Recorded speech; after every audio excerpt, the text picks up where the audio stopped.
Nitin Govila, welcome to the Human Capital Innovations Podcast. Thank you, John. Thank you for having me here. And it's a great pleasure to speak to you today. It's a pleasure to be with you. You're joining us from the other side of the world, and you'll, I'm sure, share more about that with us here in just a minute. But I'm super excited to have the opportunity to chat with you. I'm joining the conversation from Utah, and ultimately, we're going to be talking today about mindful workspaces and how those sorts of workspaces can be conducive to deep work and creativity. And we all want to work in an organization that's innovative and creative and dynamic and engaging.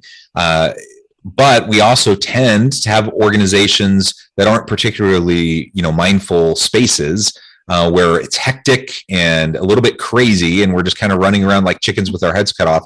And that isn't, always the right mix for trying to foster the deep work and the creativity. So we're going to look at how we can go about doing that better within our organizations, and how each of us as leaders can foster that kind of an environment and atmosphere within our individual teams. As we get started, I wanted to share Nitin's bio with everybody. Singapore-based Nitin Govila is a management leader, entrepreneur, engineer, and meditation trainer.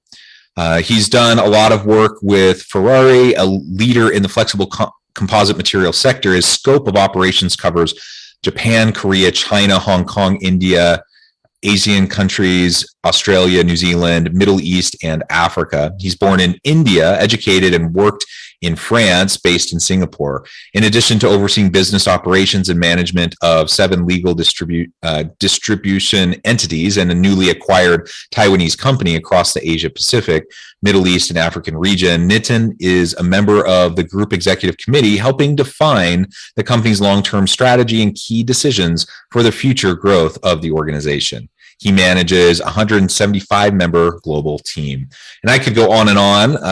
What a wonderful career that you have had. What amazing work you're currently doing. Anything else you would like to add and share with listeners by way of your background or context before we dive on in further? No, I think most of it in brief, John, you have covered that, and thanks for that.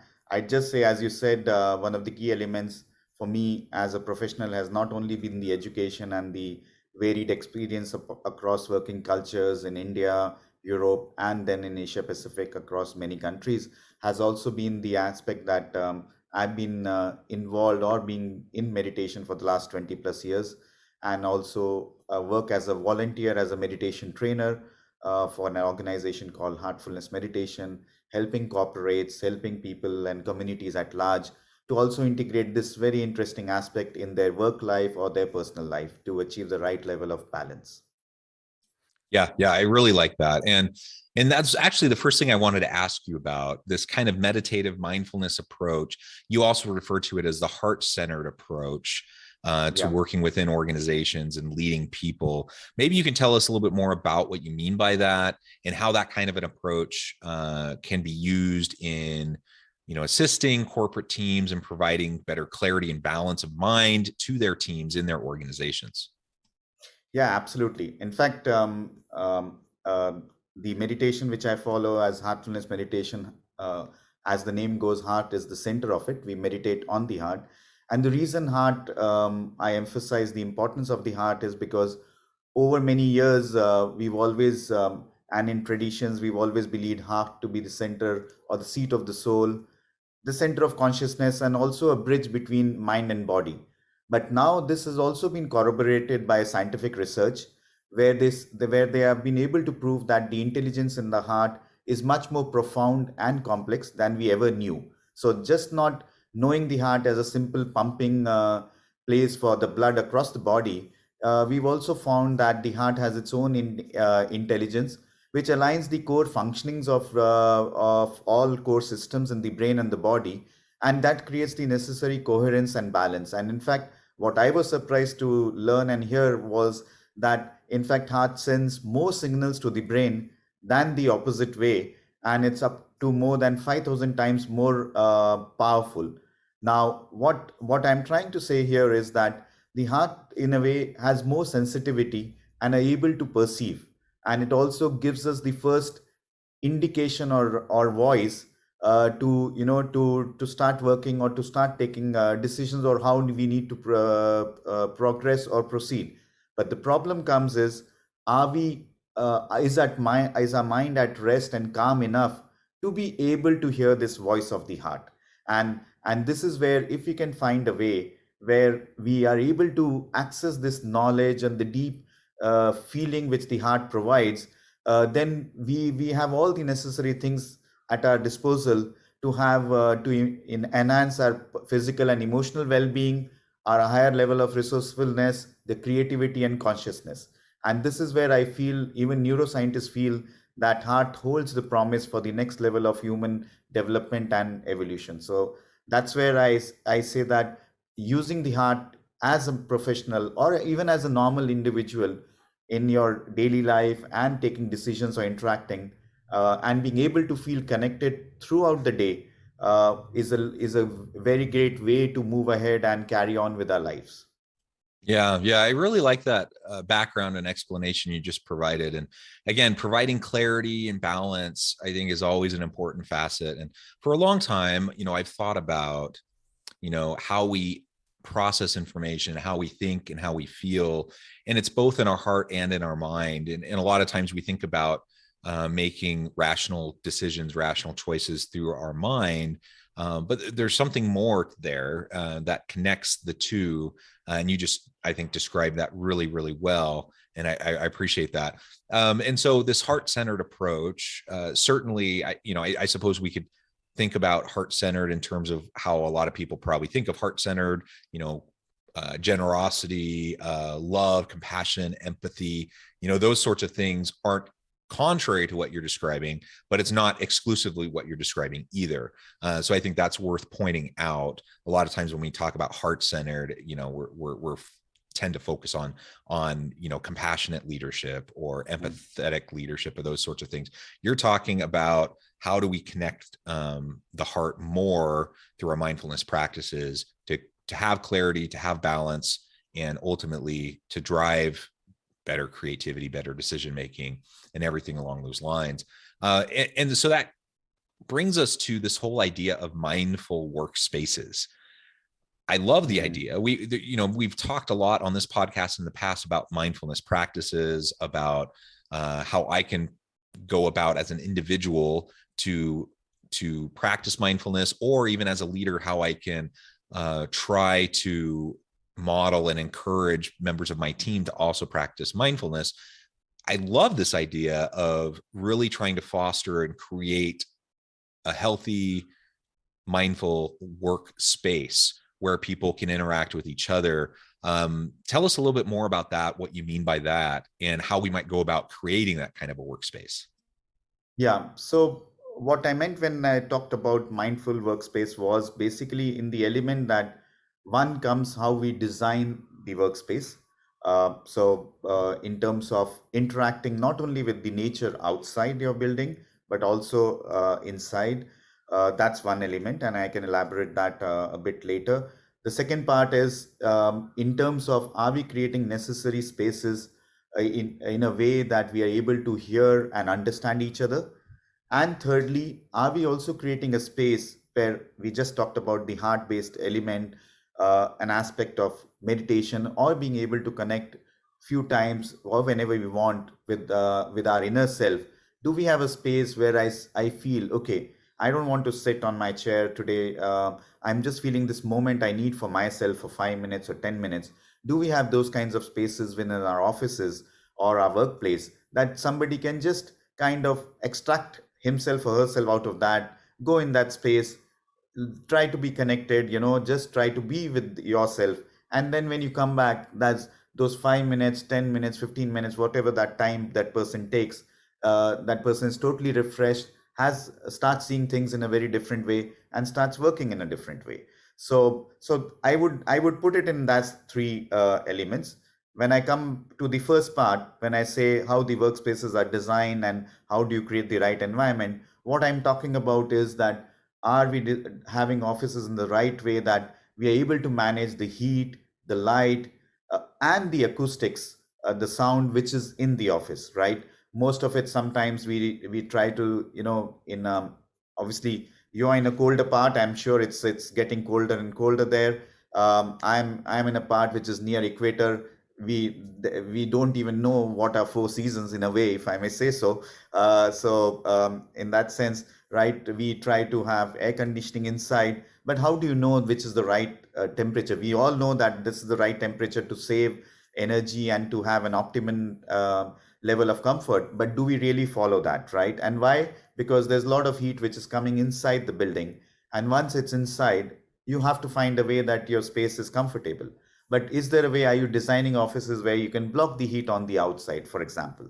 Now when it comes inside, how are your spaces designed that you're able to manage the glare, the light, right? Because that's another level. Sometimes you're moving your screen up and down. Oh, this angle is not correct. Now with video calls, that also becomes much more important, right? The light is not correct or the sound is not correct, for example. And then the third element, which is, I would say, most often ignored element, is how do you manage the sound and the acoustics. I always differentiate between sound and noise.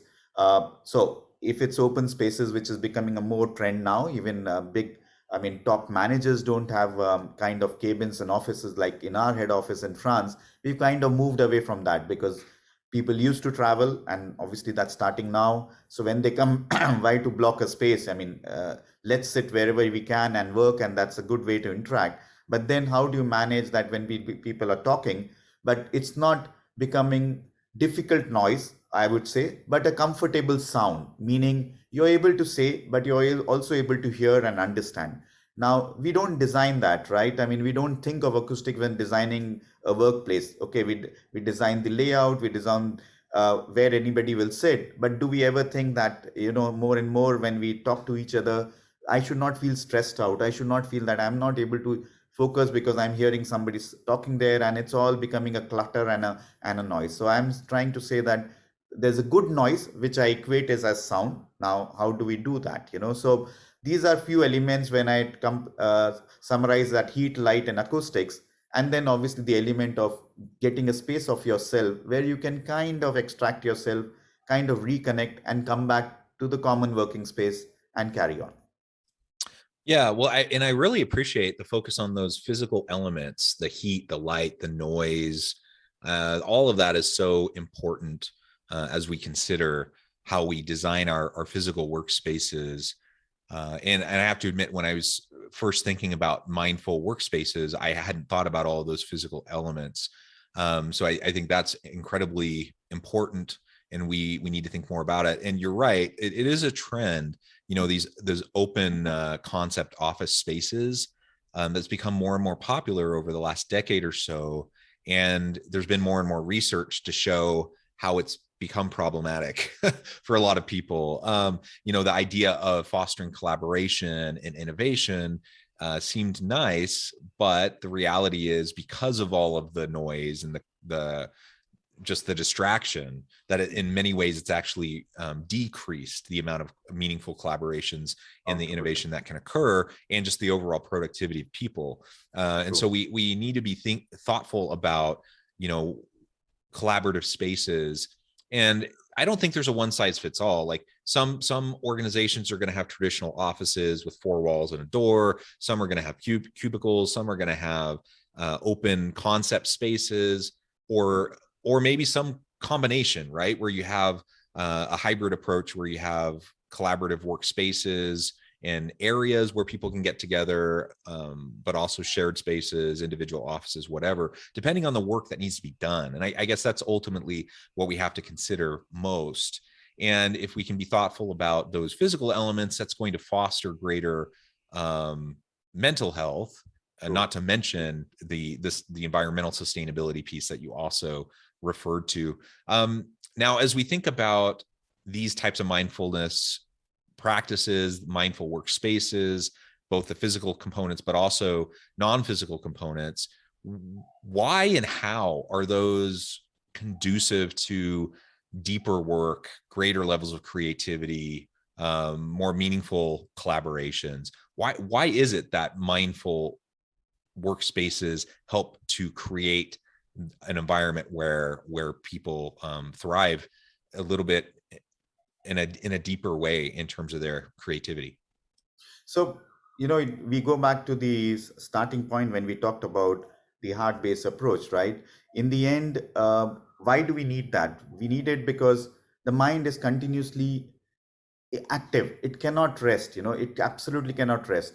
I was surprised when I came to know a few years back that actually an average human being has nearly 60,000 to 70,000 thoughts a day. Now imagine we are not even aware of that, right? We just focus on maybe three, four things to do, which we are working on, right? And at the same time, but there's a lot of things going at the back end. And this is where the subconscious element of the mind comes into play. Now, what happens is, uh, I mean, if you understand, if you go deeper into a little bit how the brain works, when we are working on certain things, as I said, maybe three, four, or five, or maybe lesser, then it's the frontal part or the prefrontal cortex which is working, which is the rational element of the mind. It processes that. We are using our energy on that. The moment we understand it, I mean, it's like a training. We are being trained on something. The moment we become well trained, then it goes into the subconscious because we go into the auto mode. Now what happens is the same process when we look at as a professional, when we are taking decisions, right? Any professional is expected to look at all the facts at hand, all the data at hand, listen to people, and the mind is processing, right? When the mind processes that, automatically it moves to the subconscious part, which is the limbic part of the brain, where it's also adding that those rational part and complementing it with the part of the wisdom which already exists. This wisdom has come through observation. This wisdom has come because the subconscious is still running at the back end. It's like a processor, like a CPU. It's running at the back end. It sees, you don't even know, it sees, it gains its wisdom. And then it connects that wisdom to the rational part of it. Now, the challenge, what happens is, after, how does that limbic part or the subconscious part communicate to the rational part of the brain? And this is where there is no wired, I mean, there's a wired network, as we say, neurons and everything, but the challenge there is that how does it do that? And the neuroscience says the way it does it is through feeling, not transmitting through as language or words. Now if the rational part then has to perceive that feeling, it needs to be at rest and calm, right, to be able to feel that, and it will just come as a sensation, or just as a initial thought or sensation which will come. If your mind is not at rest, you will not be able to catch it, and then you're still using the rational part. You're not able to supplement and add that the element which is coming through the all wisdom which exists inside you, right? So this is the where the part that if you have a comfortable workspace, you are also able to put your mind at rest. If you're also having an element of a meditative practice, no matter whatever, it could be mindfulness, it could be heartfulness meditation, anything which you believe and you follow in, if you're able to do that and able to bring your mind at rest, then you're able to expand your capacity to perceive and capture that feeling trigger or the feeling sensation which comes. And then when you add that to the rational part of it, you will be able to generally take the correct decision. Now the correct, we should not measure it in the way of right or wrong, because in the material element sometimes those decisions may look, oh, what did you do, why did you decide like that? But over a period of time you will realize that was the best decision to take, and this is where having the right workspace, which is either physical elements of heat, light and sound, but at the same time to be able to have a certain practice where you're able to connect with yourself, put your mind at rest and ease, and able to then perceive that feeling, ensures that we are able to do. So many leaders say, oh, everything was okay, but my gut said not to go ahead with that, right? My inner sensation said not to go ahead with that. Now we may have different words for it, as we have been brought up in different environments, but in the end it's the same thing, that feeling element which came, which told you, yes, this is what you should be doing, or no, this something does not feel right, let's not go ahead with that. Yeah, yeah, well said. And it really does depend on the person too. So like you mentioned already, there's all these different types of mindful practices that we can participate in, that we can be involved in. And for some people, it's kind of more formal prayer, if that's their religious upbringing. For other people, it's meditation.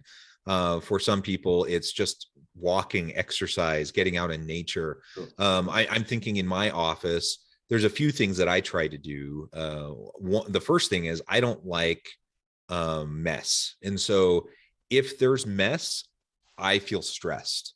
So the very first thing in terms of just physical space is that everything has its place, and I just put things where they go, and then there's no mess, and I'm not stressed. That's not to say that I don't have a little bit of clutter. Sometimes I do collect knickknacks, and when I travel, I collect things and I put them different places. And so it's not like my office is sterile. It has a personality. I have, these things that are meaningful to me, but I don't have papers everywhere. I don't have just stuff everywhere. And that in and of itself, even without me doing anything else, that allows me to go into my office and feel relaxed just from the get-go. Two other things that I do, I have like a little mini elliptical that I can do it while I'm at my desk, but I also will sometimes, if I'm just like on a call, I'll just be standing on my elliptical and just moving, and just the physical motion it helps me clear my mind, and it just helps me feel more comfortable and I think better when I'm doing that. So even though I'm just in my office, I'm just doing that motion and it helps. Something else that I do, I can't do it while I'm on a call necessarily, but I play the drums a little bit. And so I have some drumsticks, and sometimes I'll just, I don't want to be distracting to people around me. So I have stuff to damper the noise, but I'll just practice and just do rhythms and beats. And it's just a very simple physical thing that I can do to kind of recenter, to connect body and mind. And then I'm ready, to go off and my mind is sharper because of that.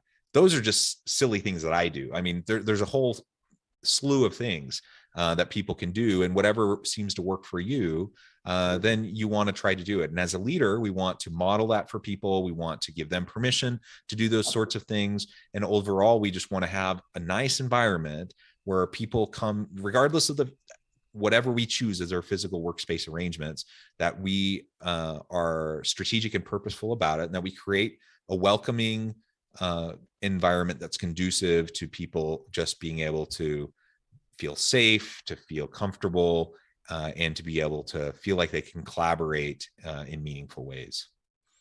Absolutely. And actually what you said is absolutely correct. I mean, we have to find our own journey. We have to find the tools which will help us in our own journey. Now, whether it means a bit of exercise, a bit of, taking your mind off because somebody's involved in any other activity, whether it means taking out few minutes to connect with your inner self, or a prayer or a meditation practice. In the end, the whole element is we realize we are getting stressed. We realize that the mind is wandering. Is there a way to, bring back the focus again? And the key thing is, I think that's where organizations have to bring more attention to that. For sure, COVID has driven this element of workplace well-being, wellness at work. But the question really is that are organization taking a holistic approach or not? I mean, you find some organizations focusing on, say, maybe a yoga or a physical activity, some others doing some talks by some experts on different topics. But the real element is needed to mix everything, to bring a holistic approach. One is obviously design of the workspace, as we talked about that, that, and also now more and more it becomes important, whereas when I'm talking to many companies, the challenge they say is to get people back to work in the office, right? But organizations is what? It's a physical area, right? It's an area where you interact with people. That's an organization. I mean, I'm reminded of a very interesting Chinese character, which has two elements to it. It says, and one element is people. So they say, come in there. I mean, because it's a very intuitive language in a way, it brings characters and that's where the words are formed. So if you remove the people, there is no company. That's the way that character explains. So if you look at it, if you don't have people interacting, if you don't have people exchanging with each other, yes, virtual times are good and they've helped us in these difficult times. But yes, now we need to come to a space where we can again see each other. Maybe it may not happen 5 days a week, but we need to find ways that people are at least coming maybe some more days a week, so that and that's where the organization culture remains. We talk a lot about culture. How much culture can you keep just by having virtual calls, for that matter, right? So have I looked at it in terms of space so that when people come, welcome? People have been doing calls from the comfort of their homes or whatever. Am I able to create a second kind of home in offices for them, right? And then all the other elements do I bring to them? Whether an expert talking about meditation, an expert talking about the yoga, or any other physical elements, or any other how you organize your life, in terms of time management, in terms of habits creation, in terms of other elements. So I think that wellness as a holistic element has to come in. First steps have been taken, but I think there's still a lot more work to be done in that direction, for organizations to have the right kind of workspace. Yeah, yeah. Very well said. You've shared so many great insights and ideas, a lot to chew on, and I appreciate you sharing that with me and my listeners today. Nitin, it has been a real pleasure talking with you. I know at the time I need to let you go here in just a minute, but before we close, I wanted to give you a chance to share with listeners how they can get connected with you, find out more about your work, your team, and then give us the final word on the topic for today. Yeah, thanks, John, and thank you again for having me there. I know the time difference does not make it easy to schedule, but okay, I mean, let's thank the virtual elements of Zoom to help us see each other and speak to each other. So they can anybody who wishes to contact me can contact me through my LinkedIn profile under the name Nitin Govila, or you can search with the company Search Ferrari group, and you can find me. You can message me, and then we can, if you want to further enhance this discussion, or further connect me more to understand more and how we can take our discussion further, please feel free to do so. On the workspace part, I think I have nothing much to add, John. I've kind of covered that. As I said just a few minutes back, I think a holistic approach to a good workspace, or as you say, a mindful workspace, is needed, and it kind of includes the physical elements, the, if I may say so, the spiritual, or the internal elements for a person.